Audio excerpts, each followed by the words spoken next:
विधान भवनातील मारहाण प्रकरणावर पोलिसांची कारवाई आहे। मरीन ड्राइव्ह पोलीस ठाण्यात गुन्हा दाखल केल्यानंतर आता नितीन देशमुख आणि ऋषिकेश टकलेला थोड्याच वेळात कोर्टात हजर केलं जाणार आहे। मारहाणी प्रकरणी दोघांना अटक केल्याची पोलिसांची माहिती। आता अगदी थोड्याच वेळात दोघांना कोर्टात हजर केलं जाईल। या घडीची सगळ्यात महत्त्वाची ही बातमी अपडेट। रात्रीच दोघांची वैद्यकीय तपासणी झाल्याची देखील माहिती आहे। आता या प्रकरणी दोघांना सुद्धा कोर्टात हजर केलं जाणार आहे। त्यानंतर काय घडामोडी घडतायत हे पाहणं फार महत्त्वाचं असेल।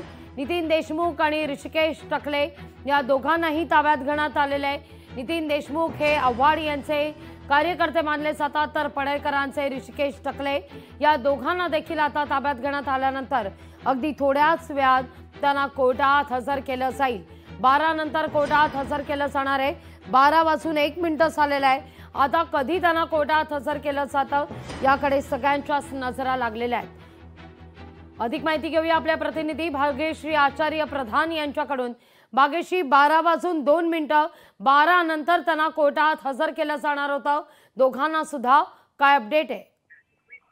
नक्कीच राघवी, अजूनही कोर्टात हजर केलेलं नाहीये। मात्र या आताच कधीही त्यांना कोर्टात हजर करू शकतात, कारण साधारण ज्या अशा केसेस असतात त्या दुपारी 2 वाजेपर्यंत कोर्टात हजर करणं बंधनकारक असतं। त्याच्यामुळे आता ह्यांना कधीही हजर करू शकतात। यामध्ये नितीन देशमुख आहेत आणि ऋषिकेश टकले आहेत। ऋषिकेश टकले जे आहेत ते गोपीचंद पडळकर यांचे कार्यकर्ते आहेत, तर नितीन देशमुख जे आहेत ते जितेंद्र आव्हाडांचे कार्यकर्ते आहेत। काल खरं तर विधान भवनात दोघांमध्ये हाणामारी झाली होती, त्यानंतर अध्यक्षांनी ऍक्शन घेतली होती आणि मग पोलीस कारवाई करण्यात आली होती। दोघांवरही गुन्हे दाखल आहेत। वैद्यकीय तपासणी काल रात्री पूर्ण झालेली आहे, मात्र कोर्टात नेण्याच्या आधी देखील एकदा वैद्यकीय तपासणी करावी लागते। त्यामुळे आता कोणत्याही क्षणी पहिले वैद्यकीय तपासणीसाठी नेतील आणि त्यानंतर कोर्टात हजर करतील असं सांगितलं जातंय सध्या लागली।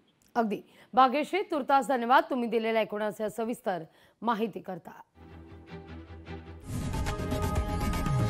लोकशाही मराठी ऐका, पहा, जागरूक रहा।